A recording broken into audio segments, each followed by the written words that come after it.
ঢালাই রাস্তার দাবিতে ভোট বয়কটের সিদ্ধান্তে বিক্ষোভে সামিল হয়েছেন মহিলারা। গ্রামের মহিলারা 8 থেকে 80 স্কুল ছাত্র সকলেই জানাচ্ছেন যে এই রাস্তার খুবই প্রয়োজন।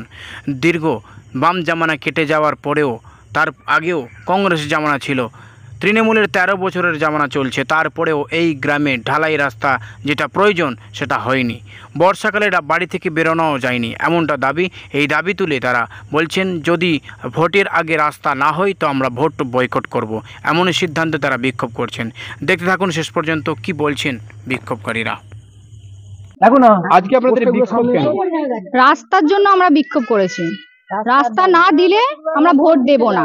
এই রাস্তা দিয়েই এটাই আমাদের মেন রাস্তা। তো এই রাস্তা দিয়ে আমাদের যাতায়াত করতে হয়। এখানে 150 জন পরিবার আছে বা আদার্স আরো গ্রামের এই মানুষজন এই রাস্তা দিয়ে যাতায়াত করে। তো বর্ষাকালে খুবই অসুবিধা হয় আমাদের। এই দিক দিয়ে স্কুলে বাচ্চারা যায়, পড়তে যায়, এত কাদা হয়, এই রাস্তা দিয়ে আমরা যেতে পারি না। অনেক দূর দিয়ে আমাদেরকে ঘুরে ঘুরে যেতে হয়। তো প্রত্যেক বছর ভোটের আগে পার্টির লোকেরা আসেন, এসে বলেন হ্যাঁ রাস্তা করে দেব, মাপযোগ হয়, সবই হয়, কিন্তু ভোট মিটে গেলেই ওরা ভুলে যায় আর রাস্তা হয় না। তো আমরা চাই এই রাস্তাটা ভোটের আগেই যেন এবারে হয়, না হলে আমরা কেউ ভোট দিতে যাব না। এই দাবিতেই আজকে আমাদের বিক্ষোভ।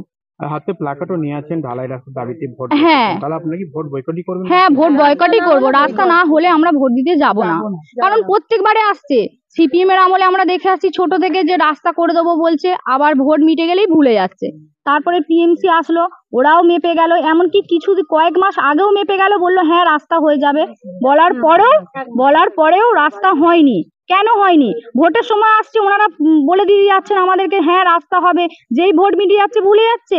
রাস্তাটা হবে না কেন? চারিদিকে এত রাস্তা হচ্ছে, এই রাস্তাটা মেন রাস্তা, বাচ্চাদের অসুবিধা হচ্ছে, আমাদের অসুবিধা হচ্ছে। অসুস্থ মানুষ এদিক দিয়ে যেতে পারে না, গাড়ি এদিকে ঢোকাতে পারে না, কেউ অসুস্থ হয়ে গেলে এখান দিয়ে হেঁটে যেতে হয়। এরকম করে আমরা খুবই অসুবিধায় পড়ছি। তাই আমরা বলছি রাস্তা না হলে আমরা ভোট দিতে যাব না। এটা কোন গ্রাম? এটা হরিহর দক্ষিণ পাড়া, পুরসুরা থানা, হরিহর দক্ষিণ পাড়া। আমার নাম শ্রাবন্তী ভৌমিক।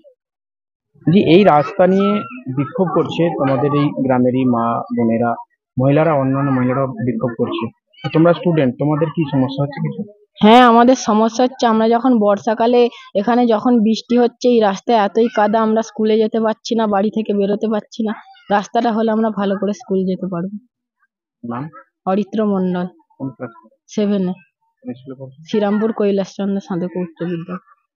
আজকে এই যে ঢালাই রাস্তার দাবিতে আপনারা প্ল্যাকার্ড নিয়ে দাঁড়িয়ে আছেন, বিক্ষোভ করছেন কেন? আমাদের রাস্তা চাই, আমাদের প্রচুর অসুবিধা হচ্ছে।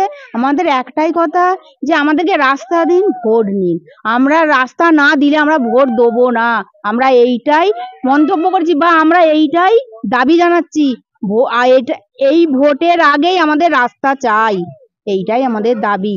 আমাদের দাবি মেটাতে হবে। কতদিনের সমস্যা এটা? এইটা দীর্ঘদিনে, মনে হচ্ছে ব্রিটিশ আমলের থেকে আমাদের সমস্যা।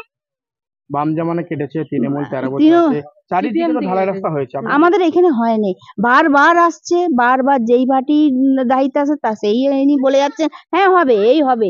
এই 1 মাস আগে মেপে গেছেন, তাহলে এখনো কি রাস্তাটা হবে না? 1 মাস আগে মেপে গেছে। 1 মাস আগে মেপে গেছে, 1 মাস আগে মেপে অনেকবার হয়ে গেছে। এমনকি বলেছে আমাদের ওইদিকে মন্দির আছে, মন্দির পর্যন্ত আপনাদের করে দেবো। মন্দির তো যাই হোক, আমাদের সামনের রাস্তা আমরা পাচ্ছি না। এইটাই আমাদের দাবি বারবার। এমনকি বোল্ডার, যে সামান্য একটু বোল্ডারও পর্যন্ত আমাদের ফেলে দেয়নি যে আমরা রাস্তা চলবো। আমরা বারবার বলছি রাস্তা দাও, ভোট নাও। আমরা রাস্তা না দিলে ভোট দেবো না।